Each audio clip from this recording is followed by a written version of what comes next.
মধ্যপ্রাচ্যে যুদ্ধের দামামা আর তীব্র সামরিক উত্তেজনার মধ্যেই জেনেভায় শুরু হয়েছে যুক্তরাষ্ট্র ও ইরানের মধ্যকার পরোক্ষ পরমাণু আলোচনা। গত বছরের সংঘাত আর দীর্ঘ অচলাবস্থার পর ওমানের মধ্যস্থতায় দুই দেশ আবারও টেবিল বৈঠকে ফিরলেও কাটেনি শঙ্কা। মার্কিন প্রেসিডেন্ট জানিয়েছেন এই বৈঠকে পরোক্ষভাবে যুক্ত থাকছেন তিনি। পারস্য উপসাগরে দুই দেশের সামরিক শক্তি প্রদর্শনে উত্তেজনা বিরাজ করছে মধ্যপ্রাচ্যে। বিস্তারিত নাইম আহমেদের ডেস্ক রিপোর্টে। সানবিট সব দিবে সামাল। সানবিট ম্যাজিক প্রেস ডিশওয়াশিং এর মাথা ঘোরানো সলিউশন। যুদ্ধের শঙ্কা আর কূটনীতির টানাপোড়েন দুয়ে মিলে আবারও উত্তপ্ত জেনেভা। মঙ্গলবার ওমানের মধ্যস্থতায় শুরু হয়েছে বহু প্রতীক্ষিত পরমাণু আলোচনা।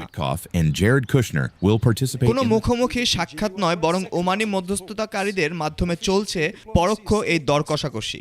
একদিকে ইরানের পররাষ্ট্রমন্ত্রী আব্বাস আরাকচি, অন্যদিকে মার্কিন প্রতিনিধি স্টিভ উইটকফ ও জ্যারেড কুশনার। ইরানের মূল দাবি নিষেধাজ্ঞা প্রত্যাহার। বিনিময়ে তারা 60% সমৃদ্ধ ইউরেনিয়ামের মজুদ কমানোর ইঙ্গিত দিয়েছে।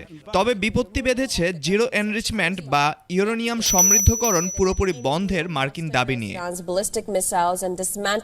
এবারের আলোচনার অন্যতম চমক প্রেসিডেন্ট ডোনাল্ড ট্রাম্পের পরোক্ষ সংশ্লিষ্টতা। ট্রাম্পের বার্তা পরিষ্কার, চুক্তি না করলে পরিণতি হবে ভয়াবহ।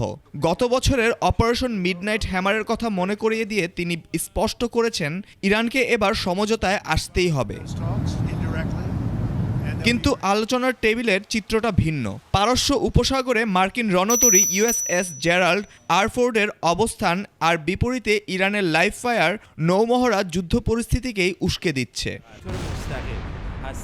ট্রাম্পের দেয়া 1 মাসের আলটিমেটাম শেষ হতে যাচ্ছে 19 ফেব্রুয়ারি। গাজা বিষয়ক শান্তি বৈঠকের আগে জেনেভার এই আলোচনাকে গুরুত্ব দিচ্ছে আন্তর্জাতিক মহল। Naim Ahmed, desk report, 21 television.